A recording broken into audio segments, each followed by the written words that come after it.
Today we are going to start our study of circular motion. Whenever you talk about a particle moving in circles, the first thing that we need to look at is angle, right? So if a particle was here and it went to this point, we say that its angle is now this angle. So which means we need a way to talk about angles. That's where the idea of radian measure comes in. Okay, so usually we talk about angles using degrees. So suppose I say this was 60 degrees. Now degree is a very arbitrary measure.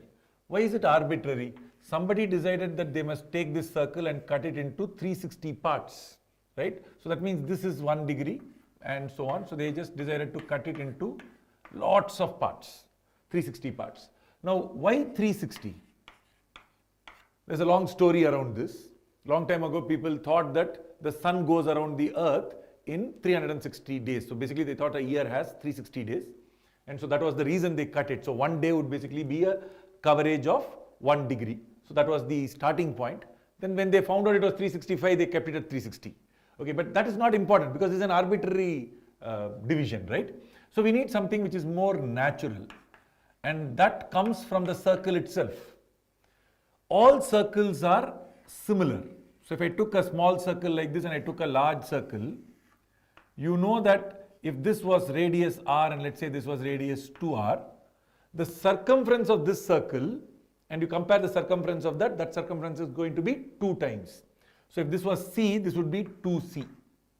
You know that. In fact, we write circumference to diameter or circumference to radius is a constant, and this constant we call 2 pi, which is why you get circumference is 2 pi r. So you know this. But it is not just that two circles are similar.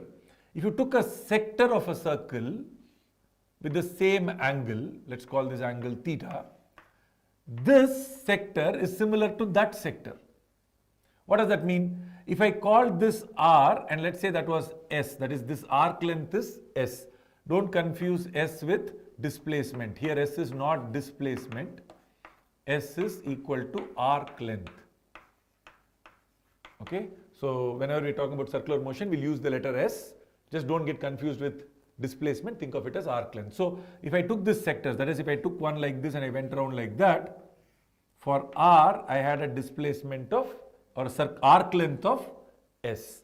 If I have 2R and I took the same angle, this angle is still theta, I would have covered more more distance I would have moved. So more arc length. How much more? It turns out to be 2s. You can see that this is similar. So it will be proportional. If this becomes double, that also becomes double. Which means this s by r is a constant. You can use s by r itself to measure theta. So in fact, the simplest way of defining angle is arc length by radius. So s by r is theta. Or this basically means s is r theta, which is very, very useful. We'll come back and look at this carefully. But this unit, the unit of measurement, if you see this is in, let's say meters, this is in meters, so that means it is dimensionless. Centimeters, centimeters, again it cancels out. So this basically has no specific unit in that sense, but we call this unit radians. Again we write it as RAD.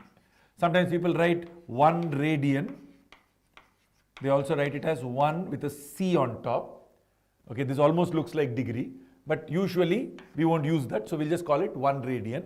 If I say nothing, if I just say the number 1, angle is 1, it means 1 radian. If I want to say 1 degree, I have to say degree.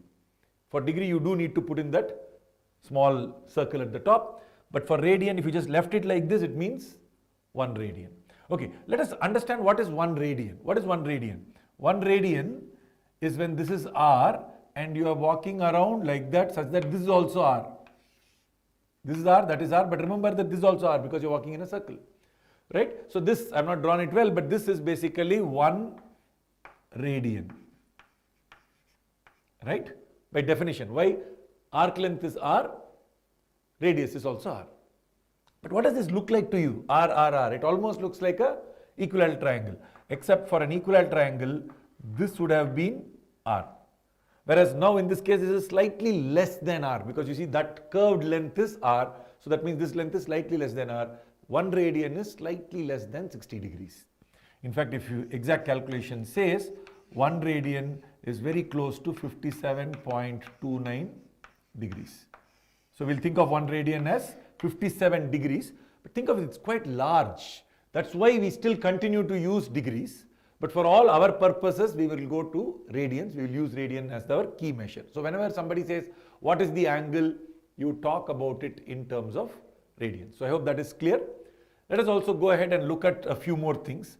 If I go all the way like this, that is, I start here and I go all the way to that end, you know that the circumference is pi r, not the full circumference in this case. I'm just talking about the arc length. It is pi r. If I went all the way around, the circumference would be 2 pi r. So this is only half, right? So it's pi r. Now, what is this angle theta? Let us go and look at the idea of what is angle. Angle is arc length divided by radius. So what is the arc length?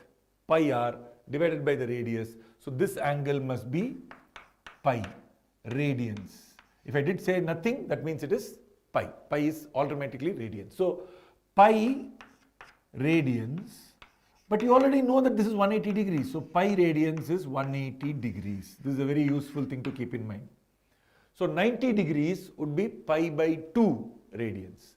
What is 60 degrees? 60 degrees, 180 by 3 is 60. So pi by 3 radians. So pi by 3, pi by 3, pi by 3 will give me 180 degrees, which is pi radians.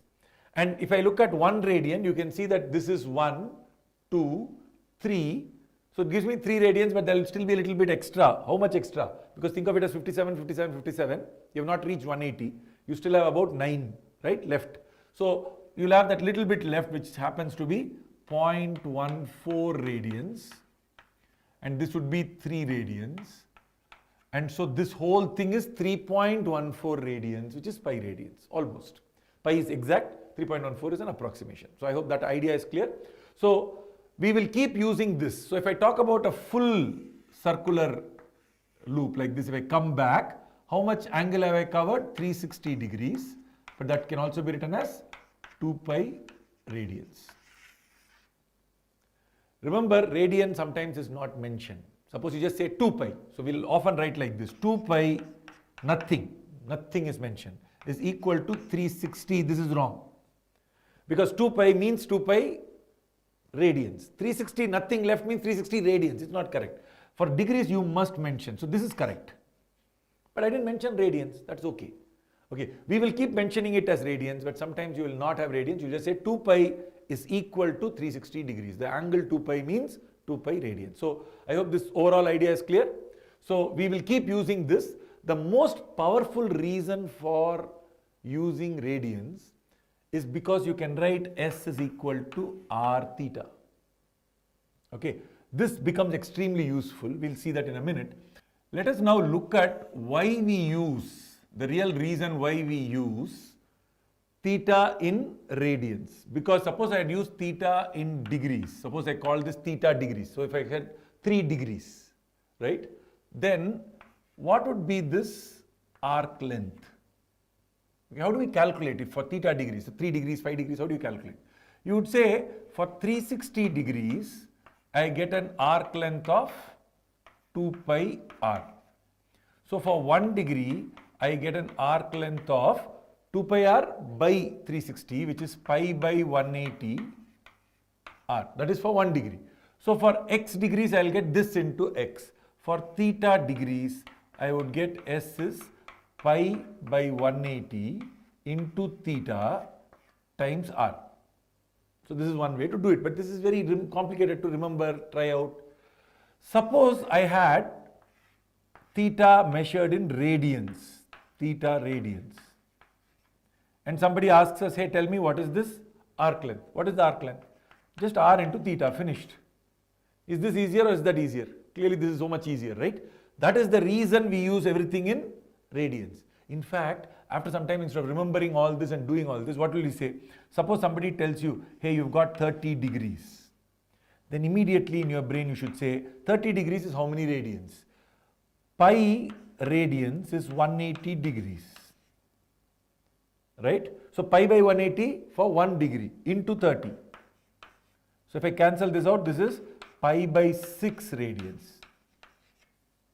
So instead of asking for 30 degrees what is the arc length, I will ask what is the answer for pi by 6 radians. And what is the answer for pi by 6 radians?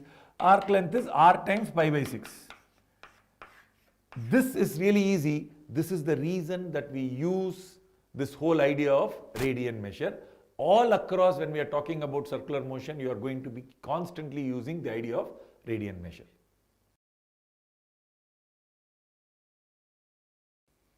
Let us quickly look at a few examples where we can convert from degrees to radians.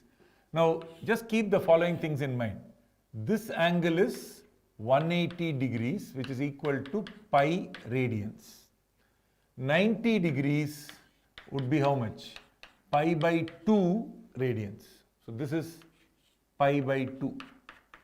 45 degrees would be pi by 4.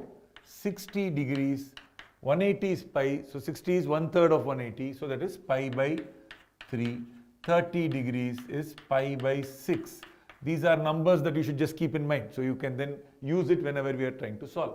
135 degrees. What is 135 degrees? 135 degrees is 90 degrees plus 45 degrees. Isn't that the case, right? 90 degrees is pi by 2. 45 is pi by 4. So this is 2 by 4 plus 1 by 4. So 3 pi by 4. So therefore 135 is 3 pi by 4 radians. 135 degrees, 3 pi by 4 radians. What about 225? 225, let's think, this is 180 plus 45. And if you remember 180 is pi, 45 is pi by 4. And so this is 5 pi by 4. So 225 degrees is 5 pi by 4. Right? Pi plus pi by 4.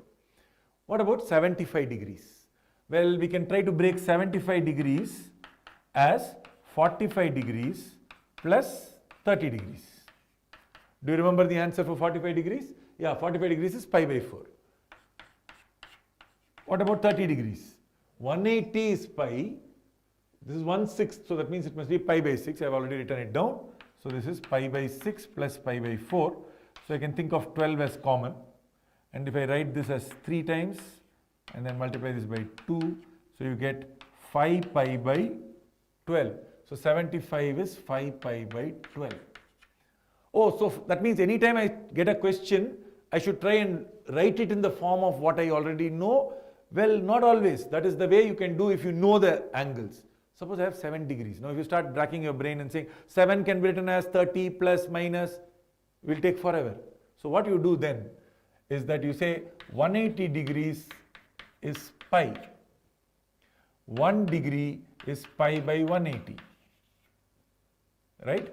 So 7 degrees is just 7 times pi by 180. That's it. This is the standard way of doing it. So the standard way would basically give us 7 pi by 180. So 7 times pi by 180.